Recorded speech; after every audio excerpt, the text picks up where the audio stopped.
All right. Hi, everybody. I'm here today with Shiblee Hasan. He is a creative technologist lead for Google AR. It's great to have him here. Google's making some really big moves in Android XR, they recently announced in smart glasses. And so, as a user interface veteran who's worked at Apple, who's worked at Amazon, and who's now at Google, I'm just really happy to have you here to talk about the all important area of user interface, especially when it comes to, in my view, the key portal for how humans are going to interface with AI.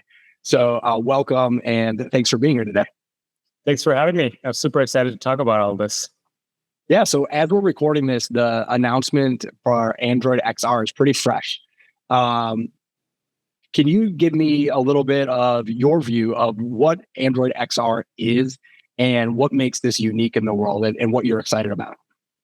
Yeah, so Google has been committed in this field, AR, VR, XR,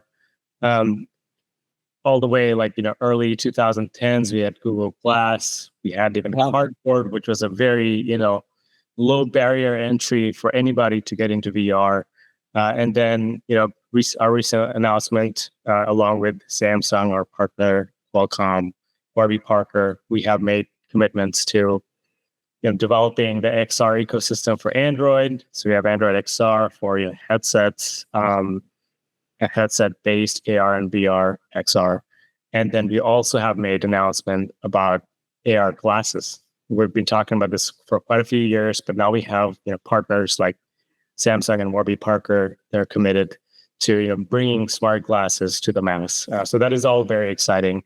And with the recent development of all the AI technologies that are coming up, in order to make them useful, they need to be available everywhere to the users. And AR is a great place for everybody to have access to AI technology and AI assistant and all the ways that AI could help us in our everyday lives. So these are all very exciting things that are going to be coming up soon. And we've made some announcement, and we're working hard getting this to users. Amazing! What an exciting place to be right now, Shiblee. I mean, I don't think it's a stretch to say that Google really pioneered the first glasses. Now, the current glasses we're seeing in your recent announcements with Warby Parker, with Gentle Monster, that's really putting fashion forward, which I don't know if anyone would say Google Glass was fashion forward. It was tech forward. But the fashion forward side of glasses combined with just the massive surge of usability of LLMs, I just think this is an absolutely powerful storm and such an exciting place to be for a company. And you're right in the eye of that storm with user interface. So what are some of the challenges that you face in making glasses or AR headsets really seamless user experience and something that is a natural extension of a human and how it can interface with AI? Yeah, so one thing you brought up that is really important is glasses are a fashion product. People see them as a fashion product, and they will, purchase them as such. And so, the technology should not be the first thing. It should be, comfortable. It should look like every other pair of glasses. And the natural part is also very important because you don't want this to be, it's going to be sitting on a user's face, and you don't want them to be distracted. So it is a fine balance to make sure that the technology is doing its job when it's asked to, and it's kind of invisible when it's not needed. Yeah, and so if we look at some of the use cases for these classes, comfort. So what is comfortable to interact with on your phone versus on a pair of glasses? You have transparent display. So you're not necessarily going to have the same, text legibility as on your smartphone. So we do see the use cases that I think we should focus on is kind of glanceable, that you don't necessarily need to interact with it for too long or for too many things. You just want to get, either a verification of something that you need to do to get on with your day, or a reminder for something. I think those are some of the areas that smart glasses would excel, especially in the early days as people are getting used to it. So this would be an example like glanceable might be for Google Maps. It might be a left turn arrow. It would be glanceable versus step-by-step instructions. Exactly. Yeah. So we expect that, when you are, interacting with the real world, you don't necessarily want to be distracted by something like sitting right, on your face. And also it's a safety issue as well. So we need to be very careful about all these aspects when we're designing, AR experiences anywhere for any platform. So one of those things would be, as you mentioned, navigation. It could be things like notification, things that you don't necessarily need to take an action, but you're just reminded of. Yeah. So Google has such a long history in pioneering the face-worn wearable. At the same time, its real dominance is in advertising. And, that's been, probably arguably the most powerful business model of all time. I'm curious about how you think about, or how Android XR, when you're designing it, how much do you think about it as like an intake platform versus an output platform? And does that question even make sense? I mean, it makes sense to me, but is that even the way you guys think about it? Not really. So the main goal for like any design team designing a product would be to provide the best outcome, or for the user. What is best for the user? Give them the entire experience, and everything kind of comes with it. Especially Google is in such a place where the ecosystem is pretty broad. You have all kinds of products that are very useful and are in people's workflow in their everyday lives. So it's much easier to integrate them. So, you're in XR, you're able to, access Google Docs or Maps, Google Earth. So I think that gets very helpful. And then as an advertising platform is a different conversation, because, every product integrates to that platform by itself. So, if there's Google Maps and there are ads now in Google Maps, so that ad might also be available in the XR version of Google Maps. So I would say it's kind of like seamlessly integrates. It's not necessarily a way to take it intake. It's just another platform, just like anything else, web, mobile. Now we have XR. The interactions are going to be a little different, but I think it's the goal is to have the same products being available to everybody.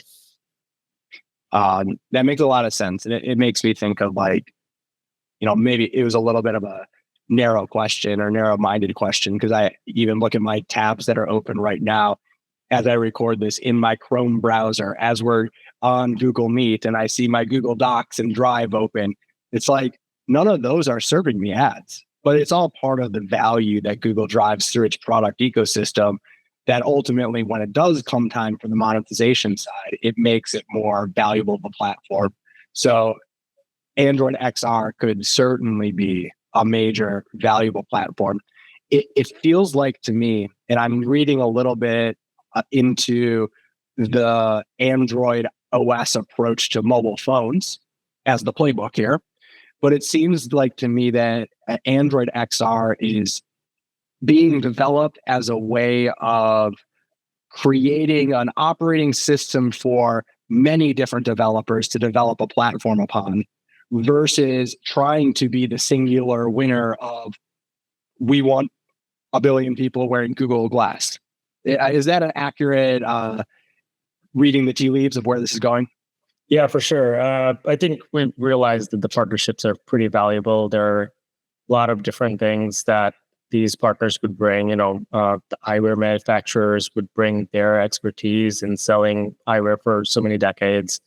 Same with, partners like Samsung has a lot of experience building great hardware and, distributing all over the world. And so I think that's why you also see like a lot of interest from the rest of the industry. Everybody wants to, get in the web, like in this success story or like potential success of the smart glasses. And because of that interest, I think it made most sense to do it just like Android, which has been pretty successful in spreading this operating system around the world. It's like the choice of operating system for any new OEM coming in. Mm-hmm. So in the same way, I think it makes sense for headsets and smart glasses to have this common operating system that kind of brings all the AI technology, like leading AI technologies, in one package. And there's not much technology development that you need to do. It takes a lot of engineering effort to build some of these things. But when you have something like reference design provided by Google and the operating system that goes with it, that's just like it just works out of the box. So I think that's the best scenario for having more OEMs to be on board, because it's just like the barrier to entry is a lot lower. I love it. So let's get into the interface a little bit in more detail. So you're building a platform with Android XR. It's a little bit different than building, a dedicated piece of hardware with a dedicated piece of software, and you really control these variables that will drive that human interface. So how do you think about it when you're thinking about a platform? And you've written about and you've invented around hinges and displays.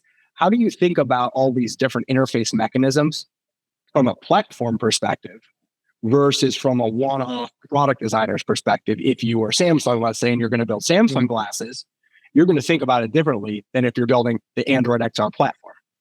Yeah, that's a very good question. But going back to just Android in general, we've seen a lot of fragmentation for Android itself. You have, tablets, you have foldables, you have phones in different form factors. Mm-hmm. I think that's a really good thing to kind of think about when designing an experience like this. So for smart glasses, for example, what are the different ways of doing it? You have things like glasses without a display, so just audio-only glasses. You have glasses that could be monocular, the glasses that could be binocular. There are glasses that could be something like goggles, something that XReal has had in the market for a while. So you already have all these different form factors, and now you look into, what are the use cases for these? So some of the things, use cases are going to be different, just like, tablets and phones. In tablets, you have like, partition, you can run multiple apps, things like that. So same way you have binocular displays, which might need a little more, 3D experiences. It just makes more sense. And then for audio only ones where, your music and assistant and like AI experiences are probably going to be more prominent. So you need to kind of think about those areas, but also make sure that whatever the subset of experiences are going to be available in all of them, they're consistent between each of these form factors. So that's why it's an ongoing thing. It's not an established interaction paradigm yet in the industry, so it's still evolving, and we are constantly testing, like, is this the best use of technology, or this is the way that our users are going to be using it, and what brings them the best value. Yeah, in some way, it seems to me that from a platform provider's perspective, your job is to create a common denominator. And I purposely don't want to say the lowest common denominator, because you're trying to find like the highest common denominator of value and experience. And you want to provide flexibility on top of the baseline while still guaranteeing that it works with the overall system. So you have this teeter-totter to play on of like defining a sandbox of flexibility, but it has to have like a fallback position that is a minimum viable product that makes the whole ecosystem work. Now, I just fumbled over a bunch of words, and I'm sure this is something that you think about, for the past decade plus. Am I saying kind of the right thing, or how would you say it better or differently or correct what I said? Yeah, it makes sense. So I do see when we, working with OEMs, if you look at, Android TV, Android, phones, there is like a required, like a minimum spec that they need to have for Android, like, OS to run properly. So it's going to be similar like here, where you need, minimum number of microphones or IMU or battery and all of that stuff, I think is going to be kind of important to set the standard, or at least like that would meet the minimum standards for XYZ experience for a certain form factor. Yeah, that it makes me think of we have a graphic that we use here at NuCurrent, and it's I'll put it up on the screen for the video, but I'll describe it here if it works. So it's basically a triangle with another triangle inside of it, so it ends up with 3 triangles or 4. And what it's trying to say is that every pair of glasses, no matter what it does, will need certain core technologies. So there's these 4 platform technologies. And first of all, we say input, output. Now, it could be binocular, monocular, it could just be audio, it could just be haptic. But it needs output, it needs input, microphones, cameras, whatever that is, sensors, LiDAR someday, maybe, who knows. So input, output. Second thing we need is just compute. So microcontrollers, you talked about different memory, like on board. Yep. The third thing that it needs is communication. So I think a lot of this stuff is currently communicating Bluetooth to your phone and then phone through 5G and Wi-Fi to the cloud. But eventually, I think what we want to see is more glasses directly to cloud with low to no latency. And then finally, every one of these devices needs power. None of them work without batteries, without power, without recharging. So a couple questions on that. Do you think I hit the big ones? Is there a 5th category I'm not thinking about there? Does that model resonate with you? Yeah, for sure. Those are definitely some of the areas. Some of them probably would be independent. You have bigger battery for longer, usage. Some of them could be independent. Some of them could be paired to each other. Things like input, different kinds of input. Some of them might be optional, whether you're going to have your eye tracking in your pair of glasses or not. Right. So those are probably going to be details of the product design itself, which is a long process. No 2 products we expect them to be same or have like the same customer base. So yes, those are some of the main ones. And then there's also display technologies. That would be something to think about when I would consider that an output, right? That's a way to interact with the human. Exactly. So if we take those 4 big categories and we say every set of glasses will need these, we could also say every set of glasses built around Android XR will need these. And therefore, is it the Android XR team is one of the things you're really focusing on, is providing that sandbox of options within each of those core technology areas to ensure that it works within the ecosystem, that you can support it, and that the operating system provides a platform upon which the hardware companies can build truly valuable user experiences? That's correct. So we look into the use cases and we look into what kind of hardware will allow us to fully experience those. And that's how we kind of come up with kind of like the specs that hardware would need in order to fully serve the customer. Very cool. What do you see as what keeps you up at night, or if not you specifically, if that gets a little bit too detailed, what keeps designers up at night right now when it comes to glasses? I think it's just this AI and how everything kind of fits in one place. Because there are so many different things you could be doing, and there are certain, your input is quite limited. Especially, we don't want you to fiddle with your phone. We don't want to, do text input.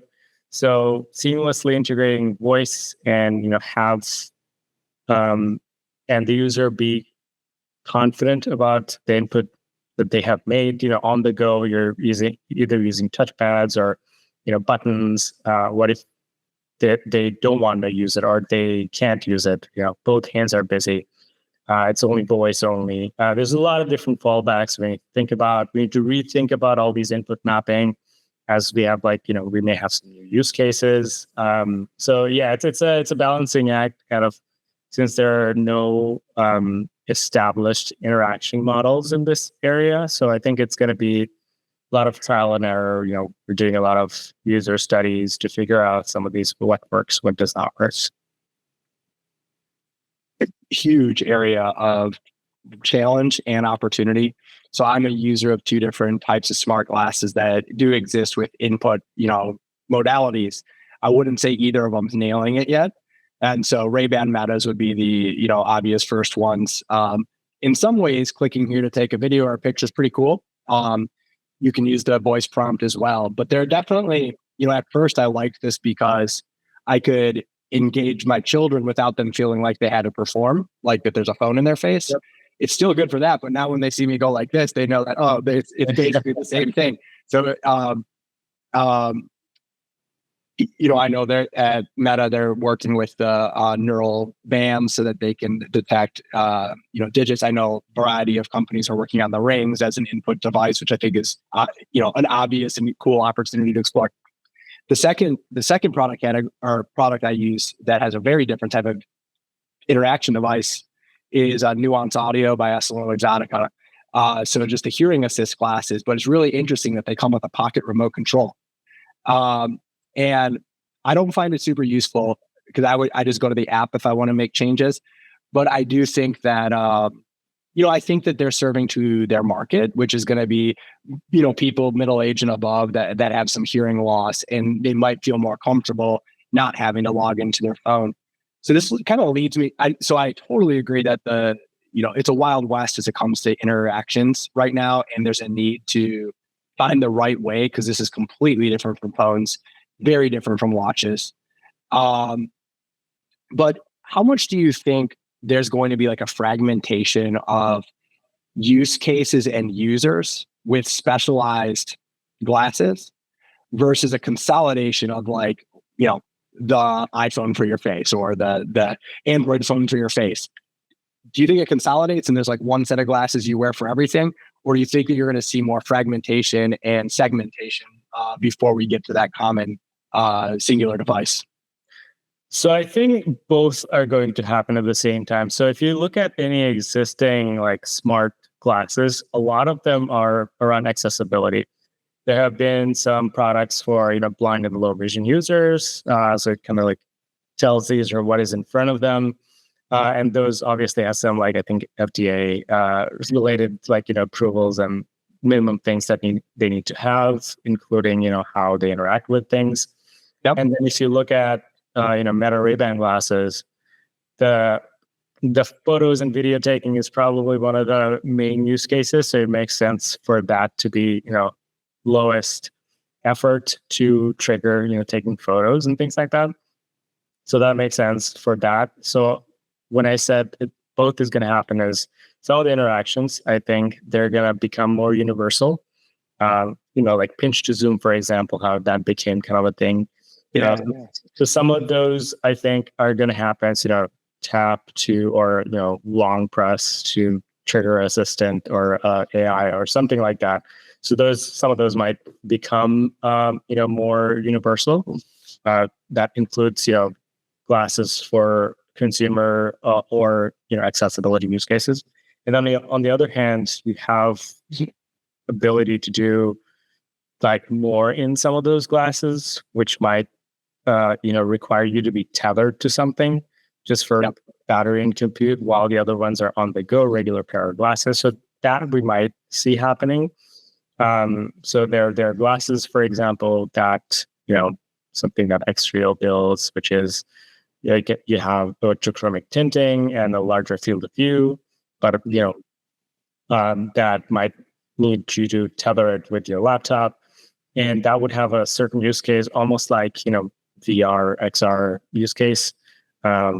It might be a little more, barrier to entry to put on a headset is probably more than just a pair of glasses. So there's going to be a whole range of products I think the users will have access to for various use cases. Not everybody needs to be fully immersed. Someone might want to be immersed only when looking at entertainment use cases. So I think there would be some fragmentation there. One device trying to do everything. It's slightly challenging, I would say, at this time with current technology. But I don't expect a person to be, purchasing many different pairs of glasses for certain different things. There probably will be a lot of overlap between all these glasses. So maybe whatever range kind of makes sense to a customer, they might do like one end on the other end, so there's no overlap. So that could be a possibility. Yeah, I think I kind of asked that question because I get asked it a lot. But one of the ways I think about it is we've developed words that segment very similar devices today. Like we say smartwatches, iPhones, phones, smartphones, and tablets. And then you could even say laptops, right? How different are those devices really? Like if you were looking at that from a perspective of 25 years ago, you'd be like, all right, they all have, nice bright screens. They're all portable. They basically provide very similar functionality with different size screens in onboard memory. Yep. And so people think the phone is like the killer app. It's really not. It's the most prominent of the apps, but we still, there's still 200 million laptops a year. There's still something like 200 million tablets, 100 million watches. So we have this fragmentation everywhere. And I don't think we're going to be at a point where someone's going to want to sit back even 10 years from now. And they're going to want to just gaze out into the landscape with their glasses on and watch a Steven Spielberg film. They're still going to want a nice high-res large screen, that's out there. So that's my opinion, is that like I think it's overblown to even look for that like killer app or phone replacer. I think phones will exist. I just think they will get minimized because they're just fundamentally, from a first principles perspective, they are not as well placed to be the AI interface with humans.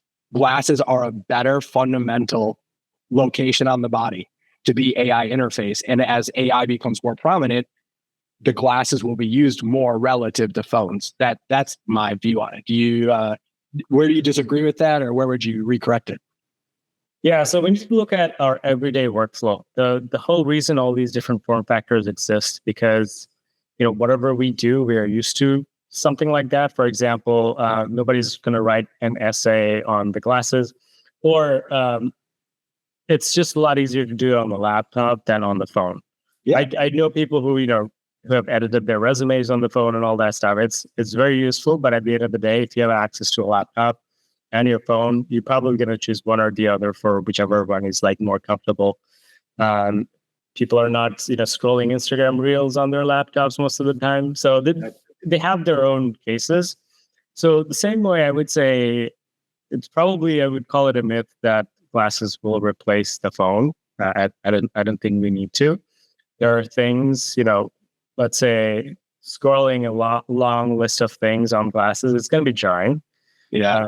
Maybe you're going to have, electrochromic dimming, so make it fully immersive. Even then, reading in VR is not like something that people are very keen on doing. Yeah. So there will be, I think, all these different form factors will have their own niche case, which is part of our existing, workflows. Unless we change our phone usage behavior quite dramatically, I don't think that's going to happen. There will still be market. I started using tablet, when the iPad came out, and then I completely stopped using it. It's like, it doesn't really make sense. My phone can do everything, and my laptop, I don't want to be in between. So it's going to be something like that, where people are probably not going to use all of them. Some stuff here and there. I think there would still be a need for, TV, it's just easier to enjoy it with others, even though, we might have everybody with smart glasses enjoying the same thing immersively, separately, but together in the same space. Yeah. So that we could see some of these use cases, but it's even if that happens, it's probably going to take a long time to get there. Yeah, that's a great perspective. I have one more question, and then I want to move to my 3 recurring questions that I ask every guest. So my one question that comes up because of what we've been talking about, but because also just in the past week, especially, there's been a lot in the media about privacy and some flashback on privacy. I also know that the companies that are really leading in the space, whether that's Meta or Google or anticipated someday to be Apple, there's been a long multi-decade, tension with privacy versus convenience. How do you think about that tension? Because there are a lot of AI use cases where it's not going to be easy to get an opt-in, but it could be very valuable in 99% of the use cases, but it could also be used maliciously or negatively in, a very small case. I see this as one of the bigger challenges for smart glasses is overcoming the privacy concerns in a way that's truly productive. How are you thinking about this? Yeah, trust is very important. And as you can see with any technology, people have misused them. So when hitting the market with a new technology, when there's already so much discussion, obviously the standards are much higher. Bystanders being, uncomfortable, that would be something, very important to deal with, something that we've been doing a lot of research on. What kind of interactions, you do this, as you said, your kids now know what's going on. Yeah. Even if you're, let's say, just changing the volume of when you're listening to music, are people going to be, wary and they're going to be uncomfortable with that? I have used, smart glasses in public, and I am kind of careful of when I'm interacting with it. It's what if people think that I'm taking photos of them? Yeah. So some of this, and then is the device properly informing people around that device that something is being done, the photo is being taken, or how AI handles that data? There are obviously now laws being drafted about the usage of AI, or just how other people's photos and personal information is processed. So all of this would play out, and we have to be very careful about the law, as well as, even if it's not covered with the law, we have to figure out just the cultural differences, what is acceptable, what kind of gesture, do we want them to be discreet, or do we want them to make clear enough that this person is doing something? Or maybe it's good to be discreet for interactions that are not, capturing data of the world. And then when it is something about, taking videos or photos, it becomes more obvious. So there needs to be a balance where the wearer is comfortable and confident about using the device, as well as people around it, they are okay and they're aware of what's going on. Yeah. There's a lot in there, and there's, I'm sure you have a small army of people at Google working on that. I know Meta does, and it's a real issue. And there's a real tension between convenience and value and privacy. Trust is it's a subsegment of privacy, or maybe it's the reverse. Privacy is a subsegment of trust, but these are all complicated concepts. We more or less have faced them when it comes to mobile phones, but people know you're basically always being recorded. You really know you're being recorded when someone's pointing a phone at you. Yep. Now the question is, should you assume you're being recorded when someone's looking at you wearing glasses? And that's really not the real question. That's a stupid question. It's not the best one at all. But it's this type of evolution that we're going through. And my general feeling is that the benefits that this technology will bring to people's lives will overwhelmingly outweigh the negativity. But I'm also a bit of a tech optimist, and so I understand people's fear on the tech pessimism side. But it's so fascinating, and it's fun to be in this industry. I mean, we call it the race for the face. We've been kind of dancing around that for a second here, but the race for the face has so many facets to it, and you are at the you're in the eye of the tornado when it comes to being a user interface person at Google. So I appreciate your thoughts. Now, I have 3 questions for you that I like to ask every person. And I know you didn't prepare for these, so I'm really just going for like your gut instinct here. So my first question, what's the most overrated feature right now in the world of AI and XR? Oh, man. It's, I don't think there's any feature that is, across all of them. Let me think.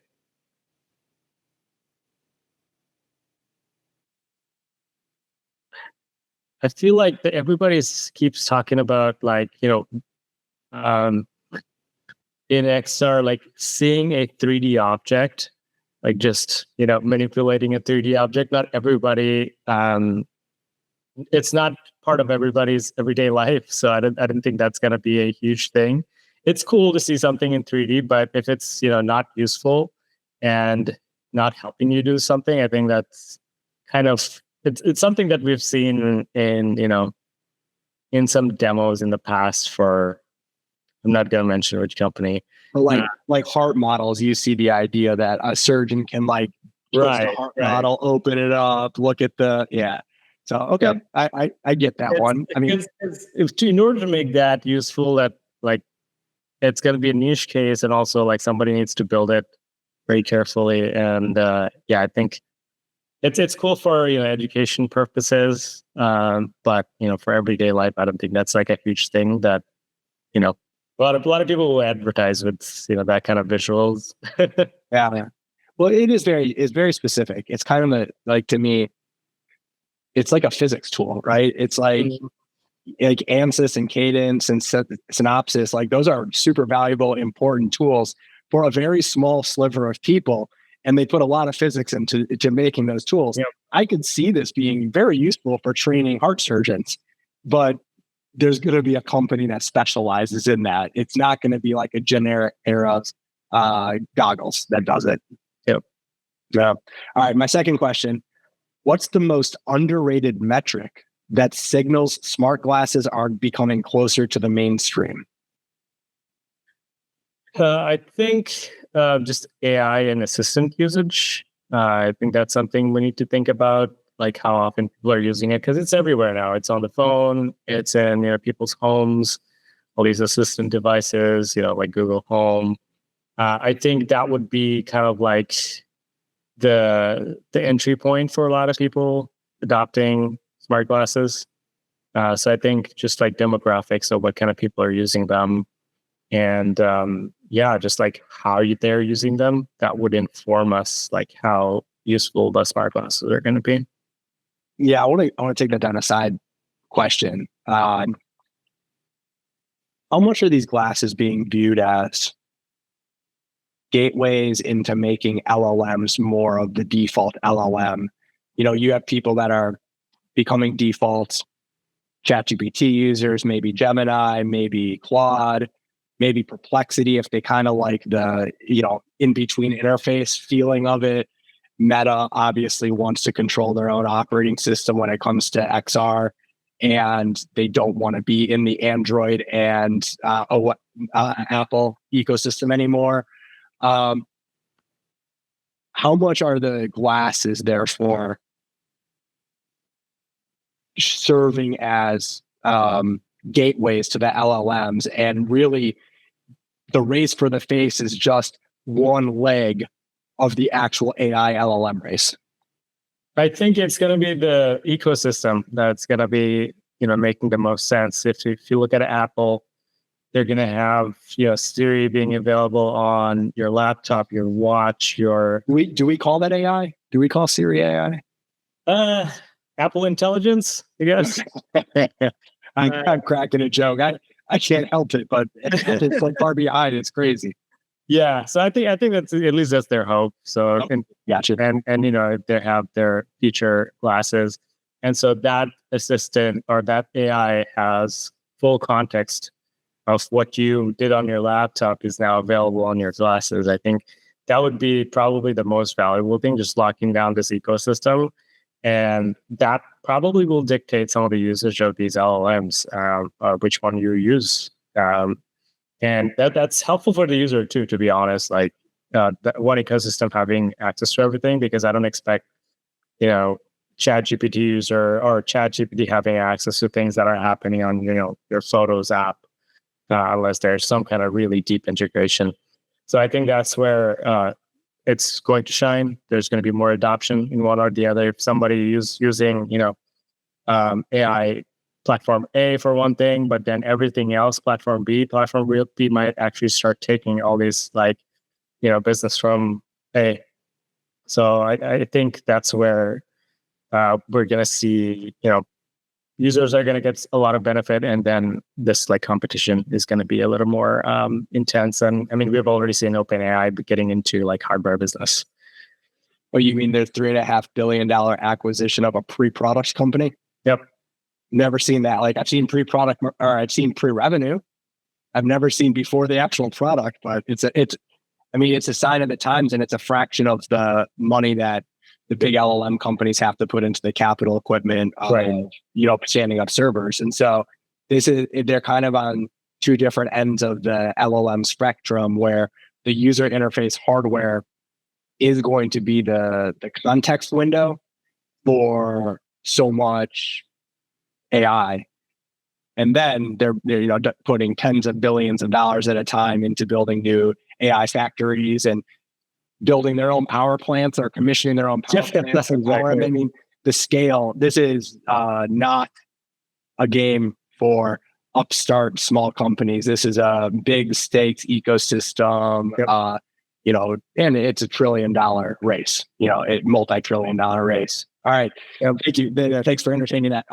My third and final question I like to ask everyone: what's one misconception from the press or public that you think wastes the most time? What's noise versus what matters? I think, privacy is one of them. How, I've seen some videos where somebody hacked a pair of Meta glasses and being able to find all the information about whoever, they're looking at. So, technology, all those technologies do exist by themselves. So people should be scared already. But just putting it on glasses, I guess it's a little too much. It's just somebody packaged it. But if somebody wants, they could easily have a more discreet camera recording people and all that stuff. So I think, it's technology will be, used in many different ways. We just need to be careful of how things are being used, and probably raise awareness, about how do you know that, XYZ is happening with technology right in front of you. Is the design of the smart glasses, it has, a capability to turn it on, turn it off, everything muted, and have the, indication to everybody outside, hey, it's, red, or some switch has been turned off, and for a fact that it is safe. So I think, it's a tricky thing to, solve completely, but I think any of the big players, they have a lot, they have some ways to make bystanders and everybody else more comfortable around these technologies. All right. Is there anything you wanted to add or ask me or anything before we sign off here? I think I'm good. I think we covered a lot of interesting things. Yeah, it was fascinating. I really enjoy talking to you. I just think where you are in the universe right now, I always think of Silicon Valley being like Florence during the Renaissance. And, this is with AI and you being in the, AI hardware space. It's just such a fascinating time to be alive. You're doing really cool stuff. And I'm honored that you shared it with me and shared it with the other people that are watching Face Forward. And thanks so much for your time. Of course. It was great talking to you. Yeah, likewise.